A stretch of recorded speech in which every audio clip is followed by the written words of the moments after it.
assumed was done digitally in the edit after the film had finished, but I was wrong. Just have a look at this.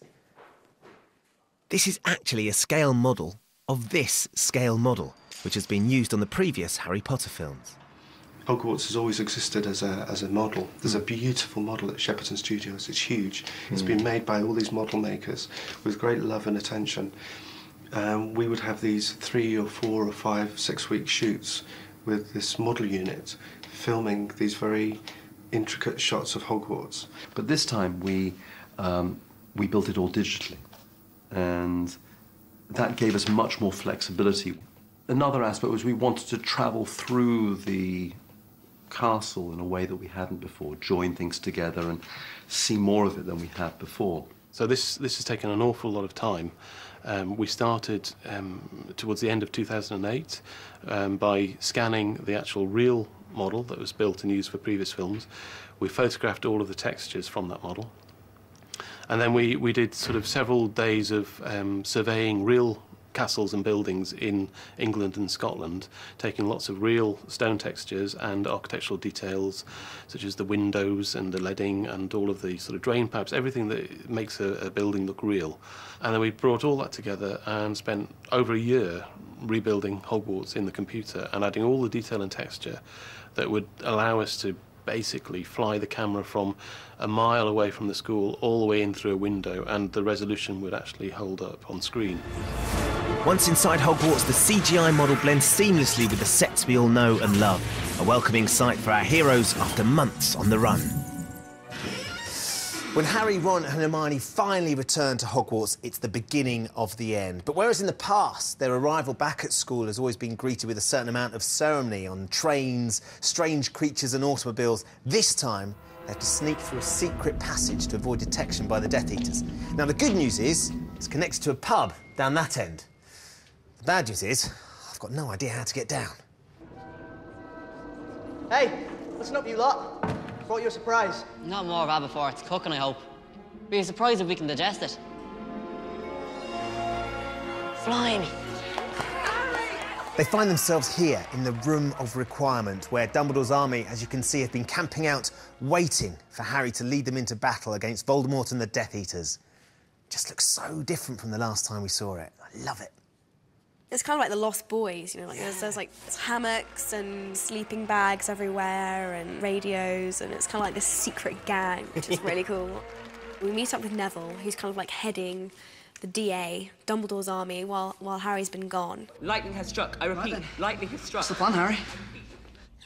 And they all want to fight, and they all, obviously, you know, this is the moment they've been waiting for. Harry's return, they're ready for action, they want to, you know, help with the cause.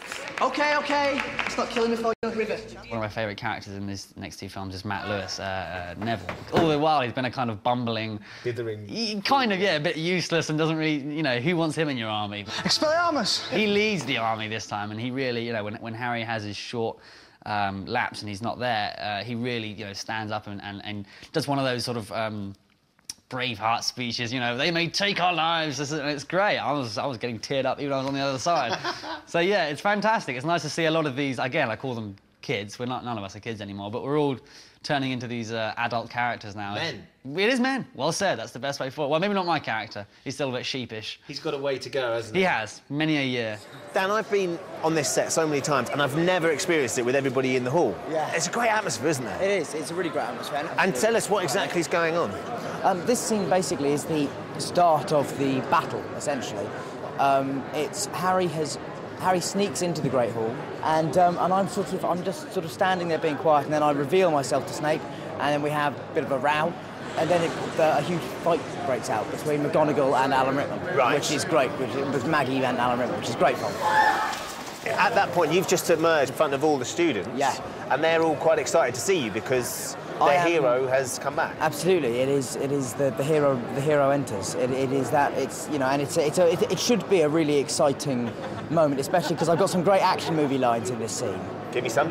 Which are, it seems because Snape has been kind of going on about how they have put exhaustive defensive strategies in place to stop Harry from coming in. So my line is, it seems, despite your exhaustive defensive strategies, you still have a bit of a security problem, Headmaster.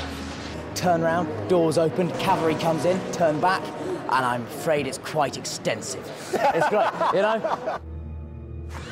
You know, I won't be playing action heroes forever, so you really have to enjoy it. When you get those kind of Indiana Jones moment The lines, big blockbuster line. right, why That's not? the line you're going to live by. Absolutely. But then we feel the air gets colder, and suddenly we feel, or I feel it first, the presence of Voldemort in the room. And then I hear Sian, who's playing Maisie, our young girl, scream. And I rush over to see where the scream's coming from, and then I find myself in the middle of the room. At this point, Voldemort is talking to all the students in their heads. Not actually in the room, but actually inside each individual student's head, giving this speech. Give me Harry Potter. I think the words he uses, no magical blood will be spilt if you give me Harry Potter. And so then the room sort of all looks around at me like, are we going to let you die? What are you waiting for? Someone grab him!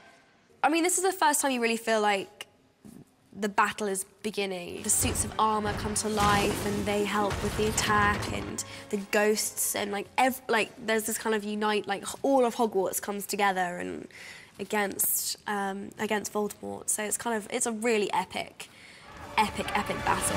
Get inside! Take cover! A significant chunk of the film is taken up with this epic battle. It takes place all over Hogwarts. And I've always wondered how they do it, how they take the words off the page and turn it into stuff like this.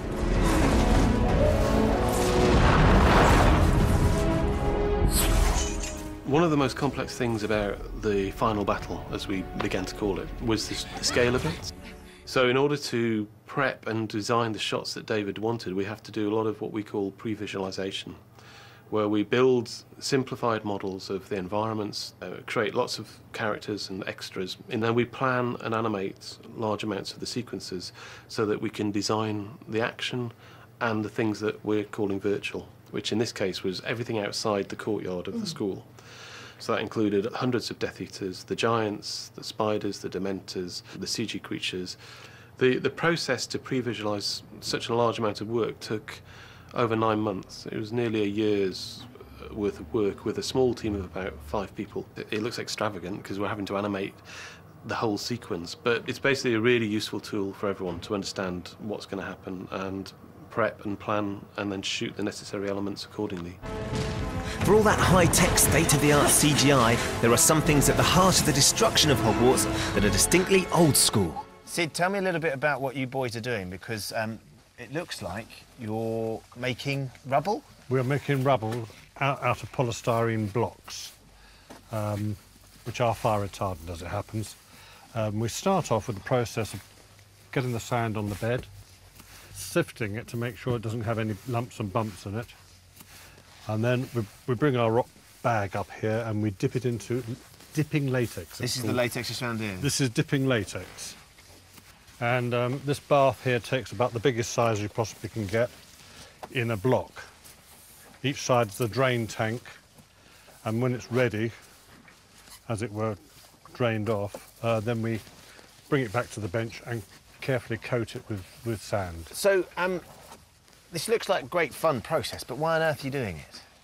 Because if on the set itself, you wouldn't be able to move a ton of rocks just like that. But this way, a guy can move fill a bag up and he, in theory, has a ton of rocks. It took the rubble makers 3 months to make 400 tons of fake debris. Then it took 10 people 3 weeks to dress it into the set. I love destroying things. Is there a part of you that gets very satisfied when you think, right, we're going to take something? I mean, how do you go about dismantling this? Is it, I know you don't, this is all careful, but is someone actually got a mallet or a hammer at some point and